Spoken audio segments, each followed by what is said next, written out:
Well, Nick, welcome to the show.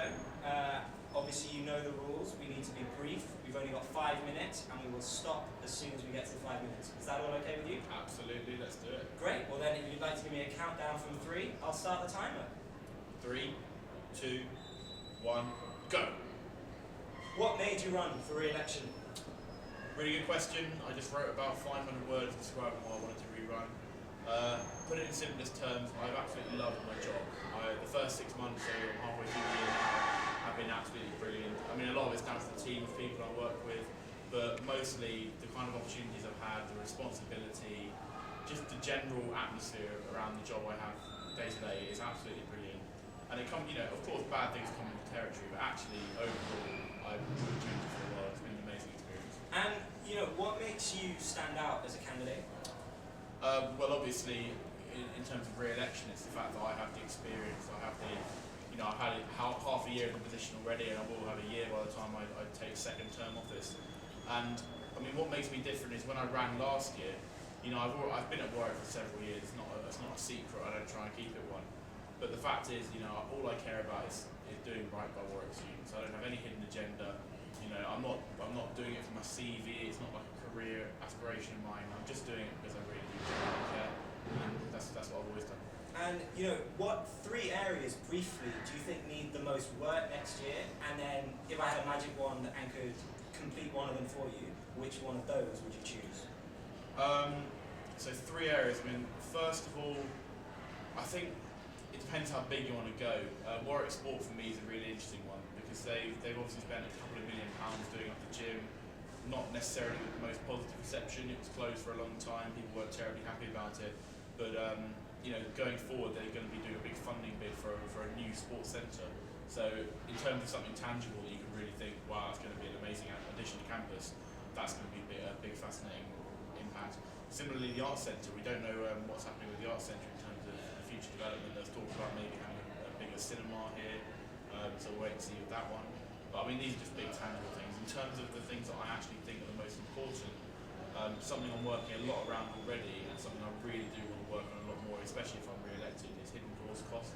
And this is the kind of concept that you have degrees where you have students who are all paying, let's say you're a EU student, you pay £9,000 tuition to an undergraduate degree, and everyone who pays the same fees doesn't get the same deal. So you pay your £9,000, if you do engineering, you got all your textbooks are free, you get unlimited printing, you don't ever have to worry about learning resources, but you do English, you have to buy all of the books that they require you to read. You're expected to do that on top of the £9,000 you're already giving the institution. And one of the things I want to end is this disparity. That's the word I use to describe it, disparity. So let's now imagine the best. Let's say it's election night and you've just been announced as the election winner. Who would be the first person you want to tell? Well, I mean, you haven't seen the Warwick election yet. It's pretty crazy. They live stream it.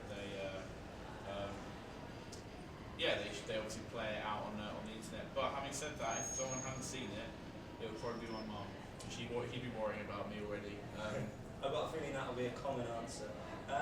Moving on to more sort of quicker questions, could you describe yourself in a single word? Friendly. Pizza or pasta? Pizza. Ketchup or mayo? Ketchup. Rolling Stones or the Beatles? Beatles. Do you love or hate Marmite? Love. Xbox or the PS3? Both. Word searches or crosswords? Word searches. If you could put 2 things into room 101, what would they be? 2 things. You make it 1. A hat. A hat? Why a hat? Just a hat, okay. Hangman or tic-tac-toe? Hangman. Big crazy night out or chill weekend with friends? So many variables. Chill weekend with friends, too many crazy nights out. Football or rugby? Football. Who do you support? Fulham. Fulham. Baths or showers? Shower. School days or pop? Every week pop, but school days is only special because it's the regular. So they're kind of the same. But, okay. School days. School days? What is your favourite flavour of crisps? Sweet chili, even though it never tastes like actual sweet chili. One Direction or Justin Bieber? What, to like? Or You had to pick one. To go and see in concert. I think One Direction will be more diverse. It's more going. Coke or Pepsi? Neither.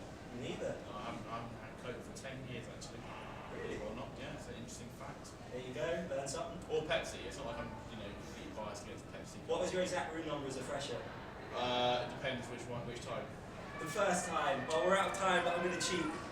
Do this, get some fresh. My exact room number was Cryfield 3, Kitchen Run, room 003.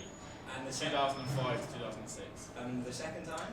I was in route B28. B28. Nick Swain, thank you very much and good luck. Thank you.